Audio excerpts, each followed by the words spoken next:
بسم اللہ الرحمن الرحیم۔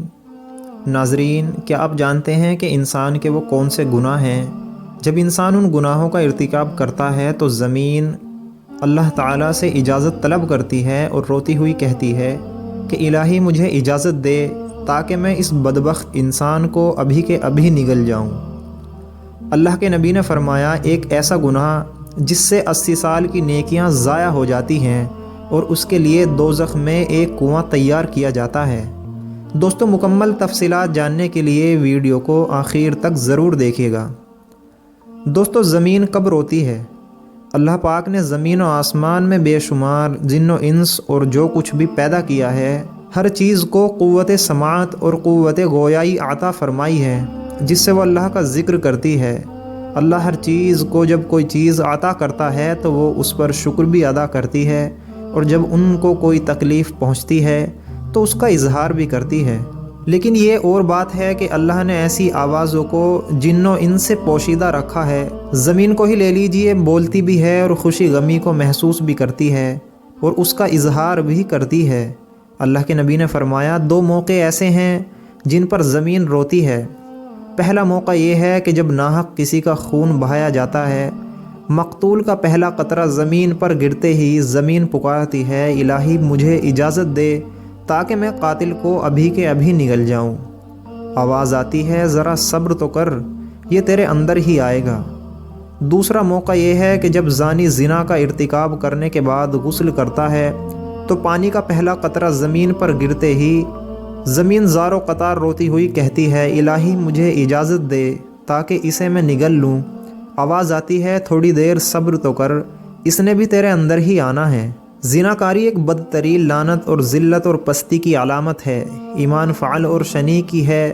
اس کا مرتکب وہی شخص ہوگا جس کے دل میں خوف خدا، عذاب، آخرت کا ڈر، آیت قرآنیہ اور احادیث نبوی کا پاس نہ ہو، اپنوں اور غیروں میں اپنی ذلت اور رسوائی کا اندیشہ نہ ہو، اور نہایت ہی بے غیرت، بے شرم اور بے حمیت، جس پر انسانیت حیوانیت سے مغلوب ہو چکی ہو، اس جرم شنی اور حرکت قبیح کے ارتکاب کا مجرم ہو سکتا ہے۔ قرآن کریم نے زنا تو کیا، اس کے قریب جانے سے بھی منع فرمایا ہے۔ بدکاری کے پاس نہ جاؤ، بے حیائی ہے اور وہ بری راہ ہے، یعنی خود بھی قبیح اور دوسرے مقاصد کے اعتبار سے بھی قبیح تر ہے اور 1000 بار لائق مذمت ہے۔ افراد کے روحانی پاکیزگی اور اخلاقی طہارت بھی منافی ہے۔ وہ روحانیت کے چہرے پر ایک بدنما داغ ہے، وہ جسمانی، معاشرتی و مرتبت کے لحاظ سے بھی قابل نفرت ہے۔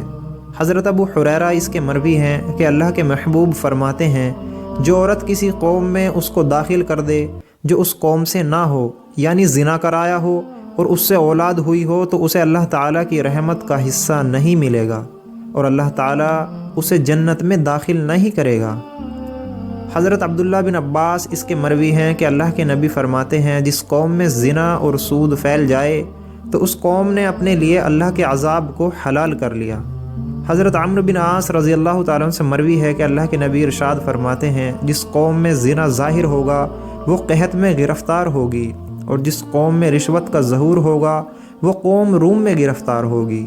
حضرت بریدہ رضی اللہ تعالیٰ عنہ سے مروی ہے کہ اللہ کے نبی فرماتے ہیں، 7 زمین اور 7 آسمان بوڑھے زانی پر لعنت کرتے ہیں، زانیوں کی شرمگاہ کی بدبو جہنم والوں کو ایذا دے گی۔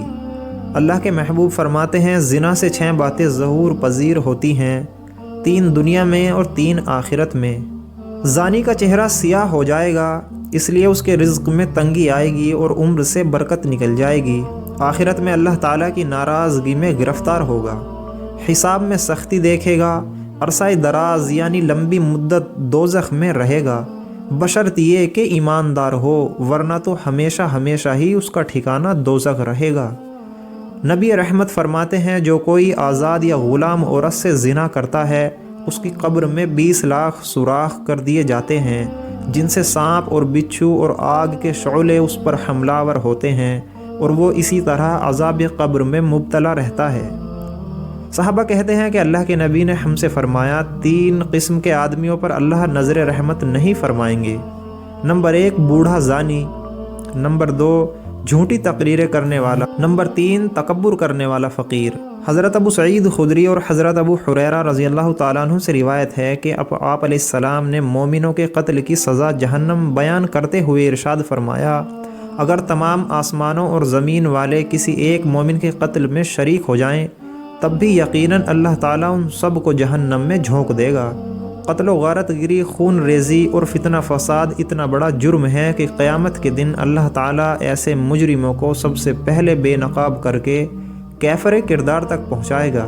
حضرت عبداللہ بن مسعود رضی اللہ تعالیٰ عنہ بیان کرتے ہیں کہ حضور علیہ السلام خون ریزی کی شدت بیان کرتے ہوئے ہم سے ارشاد فرمایا کہ قیامت کے دن سب سے پہلے خون ریزی کا فیصلہ سنایا جائے گا۔ حضرت عبداللہ بن عمرو رضی اللہ عنہ سے مروی ہے کہ اللہ کے نبی نے باہمی خون خرابہ اور لڑائی جھگڑے کے تباہ کن نتائج سے خبردار کرتے ہوئے فرمایا کہ قتل و غارت گیری اتنا بڑا جرم ہے کہ اگر کوئی فرد یا طبقہ اس میں ایک مرتبہ ملوث ہو جائے تو پھر اس سے انہیں نکلنے کا راستہ نہیں ملتا۔ حضرت ابو بکر صدیق رضی اللہ تعالیٰ عنہ سے روایت ہے کہ اللہ کے نبی علیہ السلام نے ارشاد فرمایا، اگر زمین و آسمان والے کسی مسلمان کے قتل پر جمع ہو جائیں تو اللہ تعالیٰ ان سب کو اوندھے منہ جہنم میں ڈال دے گا۔ اللہ تعالیٰ ہم سب کی ان تمام تباہ کن برائیوں سے اور اپنے غیظ و غضب سے حفاظت فرمائے اور اپنی رضا والے کام کرنے کی توفیق عطا فرمائے، اعمال صالحہ کی توفیق نصیب فرمائے۔ ناظرین، ویڈیو کیسی لگی کمنٹ باکس میں اپنی رائے کا اظہار ضرور کریں۔ جزاک اللہ۔